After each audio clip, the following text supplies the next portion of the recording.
Good morning and welcome back to my channel. I am going to make some banana bread today and I thought I would show you how I make it. I've been making this almost every week because it's a big hit with the kids and it's also a perfect afternoon snack with a cup of tea, and I make it without any sweetener. When I first started making banana bread, I would put 1/3 of a cup of maple syrup or brown sugar in it, and then I went down to 3 tablespoons, and then I went down to none. And so I find that it doesn't really need any sweetener, but if you're making it for the first time, you might want to add a couple tablespoons of brown sugar or maple syrup if you like it a little bit sweeter. The key to making a good banana bread is using super ripe and spotty bananas, which I have. These are perfect for banana bread. I actually like them even darker than this, but this will be good. You want them nice and soft. So I start by putting 2 1/4 cups of rolled oats in my Vitamix. These are just regular rolled oats. And I'm also gonna put 2 tablespoons of ground flaxseed. You can use whole flaxseed and then it'll grind up in the blender. This is gonna act as our egg replacer. I'm just gonna blend this up until it makes a nice flour. Okay, it doesn't have to be perfect. If there's a few chunks in there, that is fine.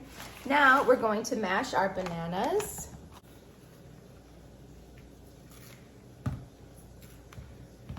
Okay, so I've got 3 mashed bananas here. I'm going to add a teaspoon of vanilla and a teaspoon of cinnamon.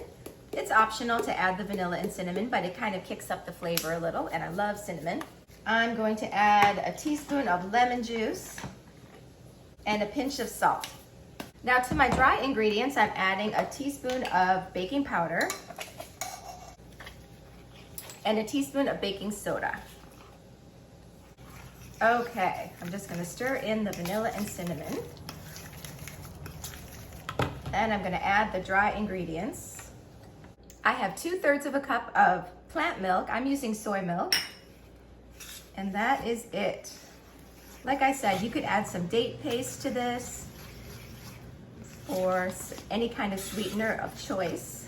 But if the bananas are really ripe and sweet, I find it doesn't really need it. Okay, I have a non-stick loaf pan. And I'm just gonna put the batter in there. It's nice and thick. Okay, I'm gonna put this in my air fryer at 350 degrees for about 40 minutes.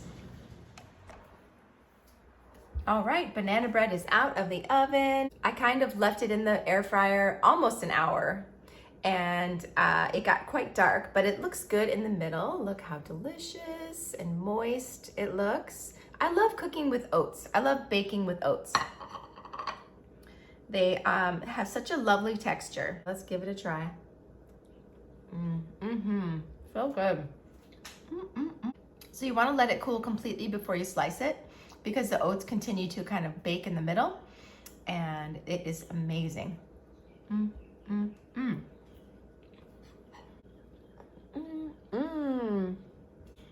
So sweet and delicious. The boys are gonna love this. I hope you guys try this one out. I hope you're having an amazing weekend, and I will see you in the next video.